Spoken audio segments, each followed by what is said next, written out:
Hello दोस्तों, आज का हमारा टॉपिक है इन्वायरमेंट। इन्वायरमेंट प्राकृतिक, ये क्या है? चलिए हम इसके बारे में विस्तार से जानते हैं। क्या हमारे जो आसपास के सभी घेरे हुए आवरण है वो इन्वायरमेंट में है? चलिए देखते हैं। सही है। तो परिधन आवरण इन पर्यावरण का होगा परिधन आवरण, जो आवरण हमें चारों ओर से घेरे हुए हैं। जो भी आवरण है हमें अपने चारों ओर से घेरे हुए हैं, जैसे वस्तु हो गए, पेड़ हो गए, पौधे हो गए, वनस्पतियाँ हो गई, जो ये सभी हो गए हमें जो घेरे हुए हैं वो हमारे क्या है, पर्यावरण में है। तो हम इसे ही पर्यावरण कहते हैं। चलिए आगे देखते हैं उसकी परिभाषा क्या है। इंट्रोडक्शन। पृथ्वी पर पाए जाने वाले भूमि, जल, वायु और पेड़ पौधों एवं जीव जंतुओं का समूह जो हमारे चारों ओर है, सामूहिक रूप से पर्यावरण है। तो मैंने आप लोगों को बताई, जो पृथ्वी पर पाए जाते हैं, भूमि हो गई जिस पे हम रहते हैं, जल हो गया, वायु हो गई, हवा हो गई हमारे आसपास रहती है, और पेड़ पौधे हो गए, जीव जंतु हो गए, ये सब कहाँ है, हमारे चारों ओर उपस्थित हैं, स्थित हैं। तो इन्हीं को सामूहिक रूप से हम क्या कहेंगे, पर्यावरण।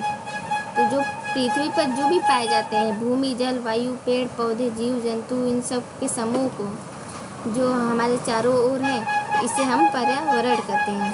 क्या कहते हैं? पर्यावरण। चलिए आगे देखते हैं। पर्यावरण शब्द की उत्पत्ति देखते हैं। पर्यावरण शब्द की उत्पत्ति कहाँ से हुई? पर्यावरण यानी एनवायरमेंट शब्द की उत्पत्ति फ्रेंच शब्द से एनवायरोनेर या एनवायरोनेर से हुई है, जिसका अर्थ है पड़ोस। समझे? इसकी उत्पत्ति कहाँ से हुई है? फ्रेंच शब्द, ये फ्रेंच शब्द है पर्यावरण, एनवायरमेंट। तो घटक कौन से हैं? तो इसमें एक सजीव, जो जैविक घटक, बायोटिक, सजीव बायोटिक है। पेड़ पौधे, पशु, ये सब किस में आ जाएंगे? सजीव में आ जाएंगे। जो भी जीव है वो हिल डुल सकते हैं, हलचल कर सकते हैं, प्रजनन कर सकते हैं, विसर्जन कर सकते हैं, ये खा पी सकते हैं, ये सब क्या होंगे? सजीव होंगे, बायोटिक होंगे। तो पेड़ पौधे, पशु, ये सब क्या है? बायोटिक है, जैविक। ये भी हमारे एनवायरनमेंट के घटक हैं। अब निर्जीव, अजैविक घटक, अबायोटिक। तो वायु हो गई, जल हो गया आदि। वायु तो चलती है, हवा चलती है, क्या वह खा सकती है, पी सकती है? नहीं। जल भी हो गया, ये सब निर्जीव हैं। क्या है? निर्जीव हैं। इसमें भी पेंसिल हो गई, बुक हो गई, और भी जो वस्तुएं हैं, टेबल, ये सब हो गई। तो इन सब अपनी हलचल वृद्धि नहीं कर सकते, हिल डुल नहीं सकते, शारीरिक क्रियाएं नहीं कर सकते, तो ये हमारे निर्जीव हो गए। चलिए स्थलमंडल क्या है? तो भूगोल की दृष्टि से घटक देखते हैं। भूगोल की दृष्टि से कौन कौन से घटक हैं? तो हमारा पर्यावरण,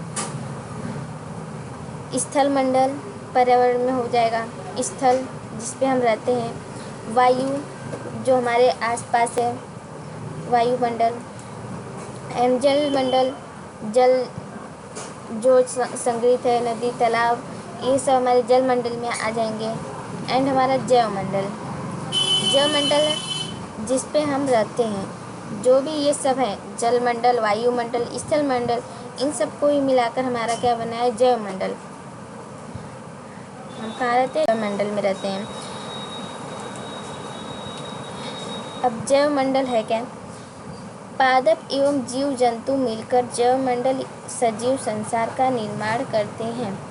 तो जो पादप हैं, वनस्पतियाँ हैं, पादप वनस्पतियाँ जो हैं, एंड जो जीव जंतु हैं, ये सब मिलकर, जैसे मैं आप लोगों को बताई कि वायुमंडल, स्थलमंडल, जलमंडल, ये सब मिलकर हमारे क्या है? जैवमंडल का निर्माण किए हैं। तो पादप पादप हमारे स्थल मंडल में आ गए, जीव मंडल भी स्थल मंडल में आ गए। इन सबको रहने के लिए, खाने पीने के लिए हवा पानी की आवश्यकता होगी। तीन सभी को मिलाकर हमारा जैव मंडल या सजीव संसार का निर्माण हुआ है। यह पृथ्वी का वह संकीर्ण क्षेत्र है जहाँ स्थल, जल एवं वायु मिलकर जीवन को संभव बनाते हैं। तो पृथ्वी वह हिस्सा है, वह क्षेत्र हमारा है जहाँ पर स्थल, जल, वायु ये सब मिलकर जीवन को संभव बनाते हैं। अगर स्थल रहेगा तो हमें रहने के लिए स्थान मिलेगा, जल रहेगा तो हमें पीने के लिए पानी पिएंगे तभी हम जीवित रहेंगे। बिना पानी के कोई भी किसी का भी जीना संभव नहीं है। जल है तो जीवन है। वायु भी हमारे लिए आवश्यक है, सांस हम लेते हैं। तो इन सभी को, ये सब अगर नहीं उपस्थित रहेगा तो क्या हम जीवित रहेंगे? नहीं। पृथ्वी पर जीवन संभव रहेगा? नहीं। सारे सजीव, सारे जीव जंतु जो है ये इन सब पर ही निर्भर है, स्थल, जल, वायु। तो ये सब जब हमें पृथ्वी पर उपस्थित हैं तो ये पृथ्वी पर जीवन क्या है जो संभव है, हम जी सकते हैं, ये संभव है। कोई भी सजीव जी सकता है अगर ये तीन चीज़ें उपस्थित हैं तो। चलिए आगे बढ़ते हैं। तो जैव मंडल क्या है? जल, स्थल, वायु ये तीनों जो घटक हैं हमारे जैव मंडल में ही है। स्थल मंडल, जल मंडल एंड वायुमंडल को मिलाकर जैव मंडल बना है हमारा। इधर वायुमंडल रहेगा। तो स्थल मंडल क्या है? स्थल मंडल पृथ्वी की ठोस परपति या कठोर ऊपरी परत है। जो पृथ्वी की ऊपर की परत है वो हमारे क्या है? इस पृथ्वी की जो ठोस जो ऊपर की परत है कठोर, वो हमारा स्थल मंडल में है। उसी को स्थल मंडल जिस पर हम रहते हैं। वन, कृषि एवं मानव बस्तियों के लिए भूमि, पशुओं को चरने के लिए घास स्थल प्रदान करता है। यह खनिज संपदा का भी स्रोत है। तो पृथ्वी पर हमें वन, पेड़ पौधे देखने को मिलते हैं। कृषि एवं मानव तो खाने पीने के लिए, हम अपने आहार के लिए कृषि करते हैं, सब्जियां बोते हैं, ये सब पेड़ पौधे लगाते हैं और रहने के लिए बस्तियां बनाते हैं। पशुओं को चरने के लिए घास हमें कहाँ से मिलता है? स्थल मंडल से ही मिलता है। ये सब हमारे कहाँ है? स्थल मंडल में है।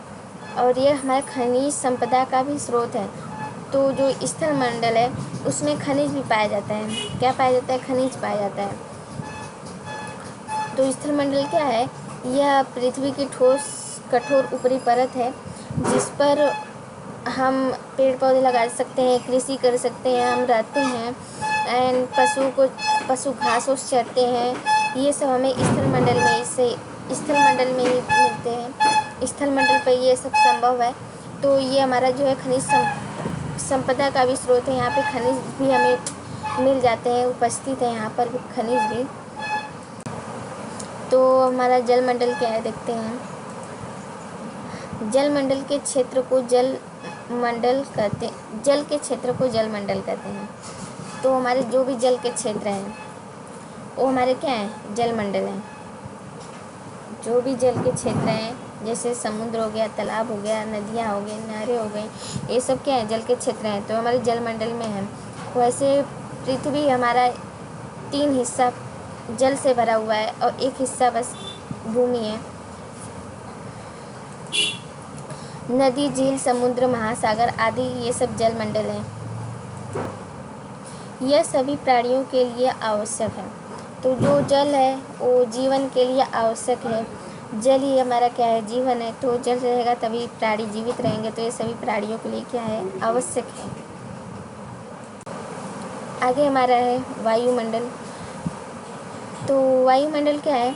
पृथ्वी के चारों ओर फैली वायु की पतली परत को वायुमंडल कहते हैं। जो हमारे आसपास जो वायु है जिसे हम अपने अंदर सांस के द्वारा लेते हैं, वो वायु हमारी जो है वो हमारे चारों ओर फैली हुई है। वो क्या हो गया? वायुमंडल। तो पृथ्वी के चारों ओर फैली ये वायु की पतली परत जो है वो क्या है, वायुमंडल है। सूर्य से निकलने वाले हानिकारक किरणों से रक्षा करती है।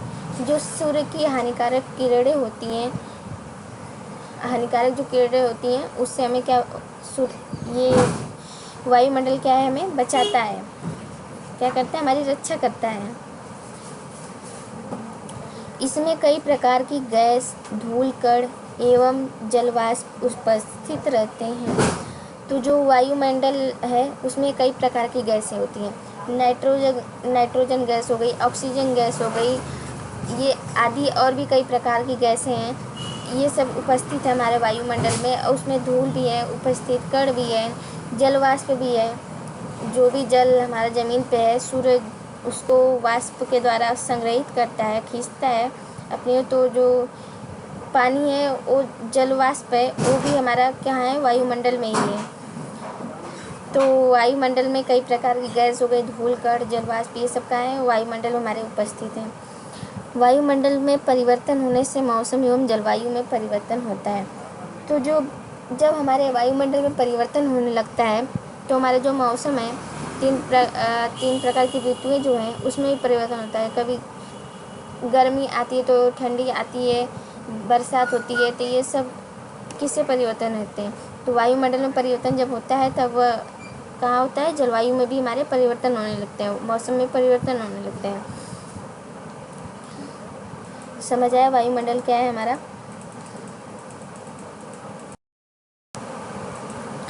आगे हमारा है मानवीय पर्यावरण।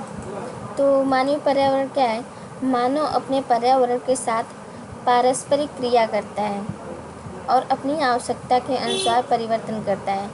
तो मानव पृथ्वी पर है तो उसकी आवश्यकताएं बढ़ेगी ही, उसे आगे और भी चीज़ों की आवश्यकता है, तो वो अपने पर्यावरण में जो है, जहाँ पे वो रहता है उसमें कई प्रकार के बदलाव करते रहता है, कई प्रकार के बदलाव करता है। और जो जो उसकी आवश्यकता रहती है उसके अनुसार वो परिवर्तन करते रहता है।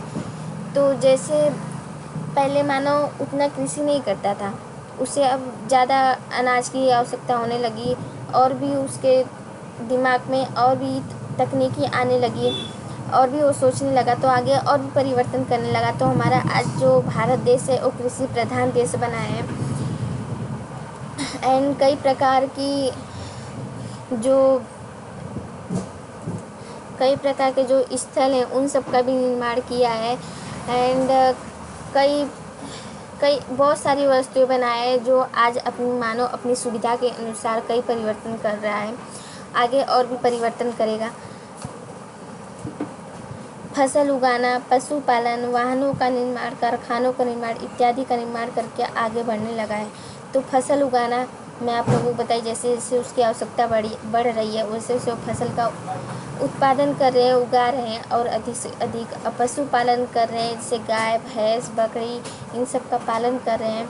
वाहन का निर्माण कर रहे हैं, जो वाहनें हैं उन सब का भी कई प्रकार के वाहन अब आ गए हैं, तेज़ चलने लगे हैं, इन सब का धीरे धीरे निर्माण होने लगा है, विकसित करने लगे हैं। कारखाने बड़े बड़े निर्माण करने लगे हैं, इमारतें बनाने लगे हैं बड़ी बड़ी। इन सब की व्यवस्था अपने जीवन में मानव कई प्रकार के परिवर्तन करने लगे हैं। तो जैसे जैसे मानव की आवश्यकताएं बढ़ रही है वैसे वैसे वो अपने जीवन में परिवर्तन कर रहे हैं। मानव द्वारा निर्मित किए गए सारे घटक मानव निर्मित हैं। तो जो भी मानव द्वारा निर्मित किए गए हैं, इमारत, कारखाना, फसल उगाना, ये वाहनों का निर्माण, ये सब जो भी मानव अपने द्वारा निर्मित करें तो वो सब घटक किस में होंगे, मानव निर्मित होंगे। और जो ये हो गए वायु, भूमि, जल, ये सब क्या है, हमारे प्राकृतिक हैं, ये सब मानव निर्मित नहीं कर सकते, तो हमारे प्राकृतिक के द्वारा दिए गए हैं। और ये हमारे क्या है, मानव निर्मित हैं। तो आप लोगों को समझ आया कि मानव